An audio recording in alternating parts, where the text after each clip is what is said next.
Fun fact here, as we start to talk about this one a little bit. Of course, we've had, 12 XFL games so far this season. So before the show, we looked across the entire board of those 12 point spreads. We wanted to find what was the outlier, because I felt like as we watch every game here at Studio Z, and I've been on the road for a few of them, I felt like the odds makers have been pretty close. We had that Seattle-Vegas game. That one came right down to the wire. Depending on what number you had, you won or lost. So I wanted to see, with this short sample size here, what was the odds makers' outlier? Which one were they as far off on as you could possibly be? Well, the answer was this game you're watching here. The first time these two teams met in week 1, Houston was a 3.5-point favorite. And we actually added that one to our live card back in week 1. We did not make it an official best bet, but they did win us some money. Houston won that game by 21. So a 17.5-point swing from what the line was. All the data would tell you to back Orlando this week because of that. But, it's going to be hard for Houston to cover, especially when you have a 5.5-point difference between your week 1 spread and your week 4 spread. The question is, who has the guts to back the Orlando Guardians? It's not Zook. It's not me. So if it's you at home, might be a sweat, but the numbers are on your side here. And yeah, we know all about Quentin Flowers. We heard about that acquisition for the Guardians at quarterback. And it's kind of ironic how the origins of the Tampa Bay Vipers back in 2020 and the Orlando Guardians in 23 have kind of taken the same path. They both start 0-3. They both add Quentin Flowers to help their quarterback rooms. And remember, last time around, Flowers actually left Tampa Bay. He was not happy with the way that Mark Trestman was running that show, and he didn't think that he was getting enough pass reps, thought he was kind of being put in a box. So the fans in Tampa loved him. Of course, he's from USF, so you think that would translate here in Orlando along I-4 there. But he's back, XFL Florida, and setting the odds on him taking snaps this week, I think 0% chance he gets one. Just too quick. You saw guys like Brett Hundley come in, and it took him weeks to learn the offense. I don't think Quentin Flowers is going to see the field this week, unless it's maybe on a conversion attempt or something that you can just throw him in. But I would expect the Guardians to roll with Lynch and Francois. So the focus for Robert Ford's unit has to be protecting Lynch. The Guardians have given up 13 sacks, and that's the league worst. They've lost 82 yards on those 13 sacks. Can't have it. And I did want to take a minute to send my well wishes to an offensive lineman for the Orlando Guardians, TJ Storment, former DC defender. Tough situation for TJ. This week, he gets traded from the best team in the league to the worst team in the league. That's a kick in the pants. We know this is professional football, right? You see this kind of stuff happen all the time in the NFL.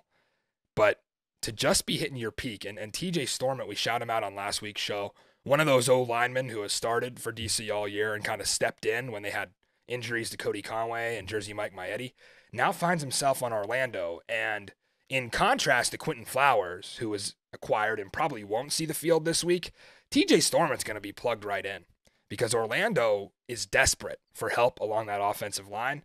And they went out and got their guy with TJ Storment. But we're going to miss you, TJ. You were a lot of the reason DC could just run the ball down everybody's face.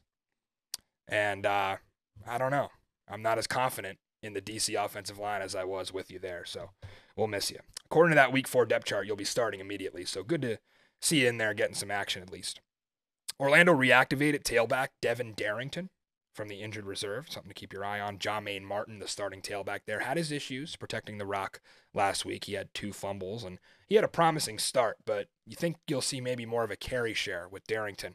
You're not going to beat Houston running the ball, that's for sure. They got to throw it. Cody Latimer, he's been crushing it. I think he's one of the top-rated tight ends in the XFL by Pro Football Focus thus far and statistically. Latimer, keep an eye on him. He was listed on the injury report. He is probable for this one. So playing through some pain, big number 11. He has 16 catches for 155 yards and 2 scores this year. But if you use him in the pass game, he can't block.